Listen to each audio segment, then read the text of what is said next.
no fue muy largo, de la corriente eléctrica. Bien, decíamos que siempre que tocamos cualquiera que sea el tema, lo hacemos con la intención de rescatar de allí lo positivo, aún con experiencias negativas, para que la sociedad ecuatoriana pueda tener el elemento de juicio para ir construyendo y sobre todo apuntando a los grandes valores, que es lo que hace que una persona tenga éxito y otra persona tenga lastimosamente fracaso. Lo mismo se lleva a nivel de país. Si en los países se puede apuntar hacia el respeto de los valores, es obvio que ese país está preparado para desarrollarse. Y no es un invento. Las investigaciones de Michael Porter, que acá hemos de alguna forma tomado para orientar estos análisis, nos dicen muy claro que no es que los países, por ser grandes, por tener recursos naturales, por tener una mejor raza o un mejor idioma, una mejor religión, que se desarrollan más que otros. La diferencia entre países ricos y países pobres está en el cumplimiento de valores, de principios, de actitudes. Esa es la gran diferencia. Hoy, por ejemplo, es digno de discutir, analizar un tema que aparentemente podría ser quizás superfluo. ¿A quién les pertenecen las espadas de Eloy Alfaro y Pedro J. Montero? Melvin Hoyos, es obvio, dice, si a ustedes se le han robado algo hace 28 años y por ahí aparecen esos objetos, en este caso el municipio de Guayaquil tiene el derecho de recibir esos objetos al que se los robaron. El presidente de la República manifestó ayer que no es así, ¿no? Porque él dice que el robo o el delito del robo ya prescribió. Y que como segundo argumento, estas espadas van a estar más seguras en Montecristi que acá en el Museo Municipal de Guayaquil. Tenga usted en cuenta allí esta nota, ¿no? El presidente dice que el delito de robo ya prescribió. Por lo tanto, él utiliza esto como uno de los argumentos para que esas espadas se queden en Manabí, allá en Montecristi, y que no regresen a su legítimo dueño, Guayaquil, que es lo que debemos interpretar. María Fernanda Espinosa, ministra de Patrimonio, nos dice: los sables ya fueron registrados como patrimonio de los ecuatorianos. Es decir, con la entrega del día sábado, se registró a estos sables como patrimonio de los ecuatorianos. Melvin Hoyos se había anticipado. ¿Qué pasó con este santo Viritute que se exhibía en el Museo Municipal de Guayaquil? Y la misma ministra, María Fernanda Espinosa, supuestamente rescató este tótem allí que se había labrado por parte de alguien en un tronco y se lo devolvió a su legítimo dueño. Y no solo que habían pasado 28 años, sino que habían pasado décadas desde que quienes conocemos nuestra querida ciudad de Guayaquil habíamos visto a ese tótem.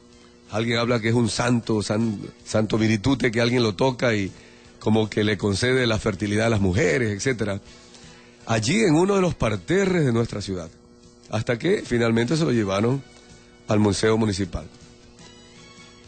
¿Por qué en un caso sí se aplica el devolverle a su legítimo dueño y por qué en otro caso no? De acuerdo a la posición de María Fernanda Espinosa, si ambos elementos son patrimonio de los ecuatorianos. Yo retomo el tema que había planteado, la diferencia entre los países pobres y los ricos. Algunas personas dicen que para ser un país rico hay que tener historia, que hay que tener de alguna manera esta evolución que solo la historia lo puede dar.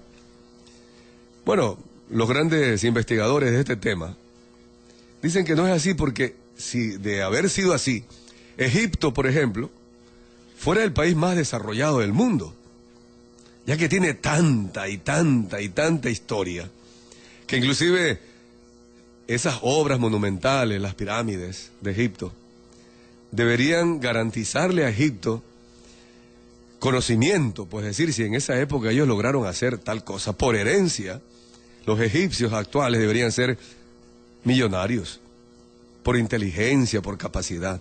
No es así. Egipto es uno de los países más pobres del mundo.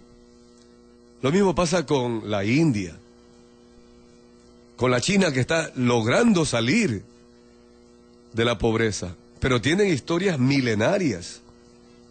En cambio, países, no pongamos a los Estados Unidos, no pongamos a Europa, países como Nueva Zelanda, por ejemplo, países por allí medio desconocidos, que no tienen más de 150 años, que fueron dominios de la corona británica. Lo mismo que Australia, acabamos de ver el US Open de Australia, en donde a la par se va promocionando al país, su riqueza, su belleza, su algo exótico, moderno, en fin, que hace de este país un país moderno, que no tiene más de 150 años. Canadá es otro ejemplo, que está inclusive importando talentos de todo el mundo para poder cubrir plazas de este desarrollo que ellos tienen de manera permanente. Son muy estrictos para darle una visa, inclusive hasta como turista para ingresar a Canadá. Canadá tiene mucho menos años que la India y que Egipto, pero ¿qué los diferencia? Los recursos naturales. El Japón tiene 80% de su territorio improductivo. No tiene agricultura, ganadería en ese territorio. Solo el 20% de Japón es cultivable. Sin embargo, es un país tan desarrollado que es la segunda economía del mundo. La mayoría de sus materias primas las importa, les pone valor agregado y las reexporta como vehículos, por ejemplo, electrodomésticos, televisores. Lo que compramos de Japón no es hecho con materia prima producida en Japón, sino comprada de otros países. De otros países. Toman ellos esa materia prima y le agregan conocimiento, que hablábamos ayer. Suiza. Parece exagerado decir que Suiza solo tiene 4 meses de cultivo, porque su clima frío, en gran mayoría también montañoso, no puede pues tener estas tierras tan pródigas, como tan prodigiosas, como en el caso de nuestro aquí en el Ecuador, que entregan tanto y tanto. Hoy deberían entregar más todavía, si estuvieran en manos de suizos. ¿Cómo es que Suiza, por ejemplo, tiene el mejor chocolate del mundo? Tiene las mejores fábricas del mundo, que no las vamos a decir por obvias razones, pero usted, amigo y amiga que me escucha, los conoce esas marcas. Y que no solo produce en Suiza, sino que produce en Ecuador, produce en Australia, en todo el mundo, porque llevan conocimiento. Y Suiza se convirtió en un país democrático, participación activa de la ciudadanía, estable, al punto en que tienen allí las más grandes inversiones en fortunas en la parte financiera, en los bancos suizos, por su seguridad, que ni siquiera tiene ejército para decir, va a defenderse, allí está muy seguro tal o cual banco, sino que por otro tipo de razones Suiza se ha desarrollado. En fin, sería largo ir enumerando. Y si alguien quiere hablar de raza, de colores, de idioma, Corea del Norte y Corea del Sur. Corea del Norte, pobre; Corea del Sur, rica. ¿Cuál es la diferencia? Yo voy a leerle a usted, amigo y amiga que nos escucha. Aquí una lista de 9 valores. Y usted mentalmente vaya pensando, si Ecuador realmente ha hecho esfuerzo para que estos valores sean parte de nuestra cultura, más allá de la misma educación. Cultura, que sea parte nuestra, que si no aplicamos esa cultura no nos sintamos bien. ¿Usted qué opina, por ejemplo, de la ética? ¿Usted cree que en Ecuador la ética es la que guía todas las actuaciones de todos los ecuatorianos? La integridad, la honestidad, inclusive por el respeto a la palabra misma, el respeto a los convenios, a los contratos, el no robar, la corrupción, la integridad. ¿Qué tal? ¿Cómo somos? Califiquémonos. La responsabilidad, ¿somos o no responsables? Amamos el cumplimiento de nuestras tareas, de nuestro deber, más allá de que recibamos un sueldo. Trabajamos realmente porque nos gusta ser responsables, porque es parte nuestra, consustancial, de todos los ecuatorianos. El respeto a las leyes. Respetamos la Constitución, respetamos las leyes, los reglamentos. Este mismo caso de las espadas, cada cual tome una posición. Es porque prescribió el robo, entonces ya no le devuelvo el producto robado.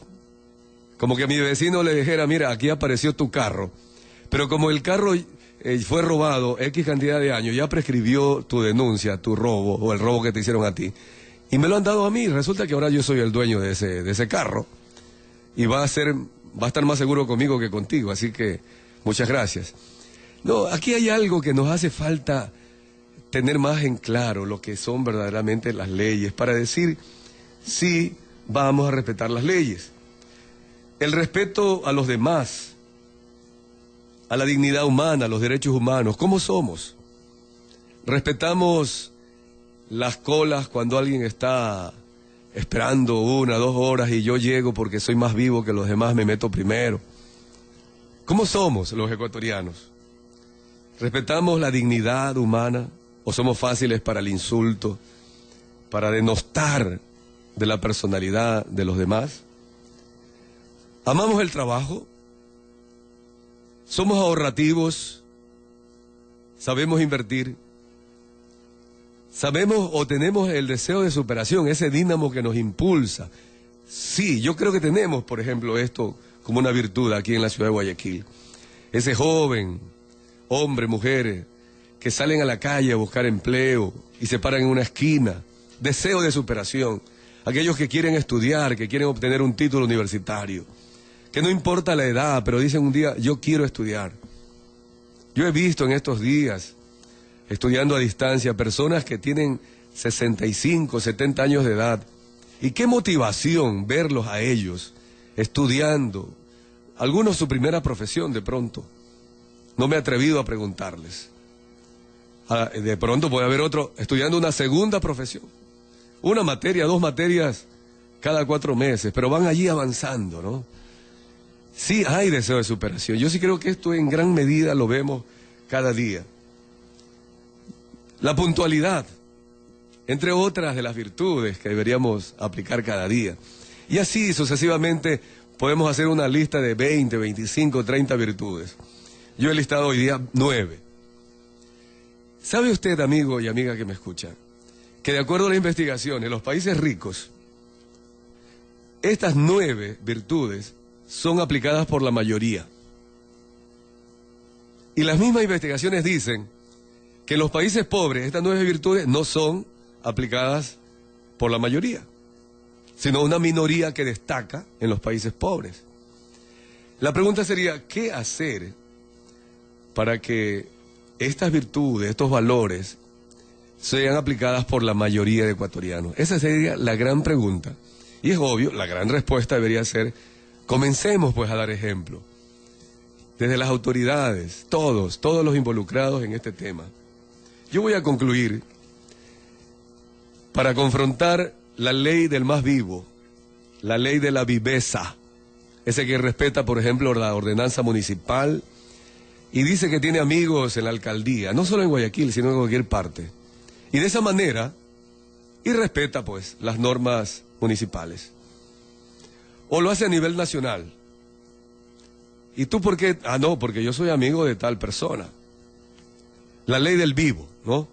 Pero mire usted lo que nos dijo el autor César Quintero, que una vez de casualidad en una librería encontré el derecho constitucional, porque quería estudiar un poquito más sobre derecho constitucional. Pero él comenzó hablando sobre las normas, las leyes. Más tarde estaremos hablando con Carlos Alberto Vergara, que seguramente habrá estudiado esto. Y de allí sale esta frase, desde César Quintero, dice, la norma dictada por una autoridad pública que a todos ordena, prohíbe o permite, y a la cual todos deben obediencia. Es muy simple, ¿no? La ley es una norma que prohíbe, ordena y permite, y a la cual todos deben obediencia. Pero esto, que es relativamente moderno, ya lo dijo Andrés Bello, ese gran pensador, ese gran educador venezolano que viajó a Chile y se radicó en Chile, y que cuando redactó el primer Código Civil chileno, que inclusive ha sido tomado como guía para los demás códigos civiles de otros países, en el artículo 1 dice, en el tema de la ley de este primer Código Civil de Chile, que la ley es una declaración de la voluntad soberana que, manifestada en la forma prescrita por la Constitución, manda, prohíbe o permite. Y esto es un tema que aún en Ecuador no lo hemos hecho realidad. Que las leyes manden, prohíban y permitan. Y que la mayoría de ecuatorianos podamos decir, sí, nosotros respetamos la ley. En ese día, le aseguramos que Ecuador será un país como el que todos aspiramos. Vamos al corte comercial.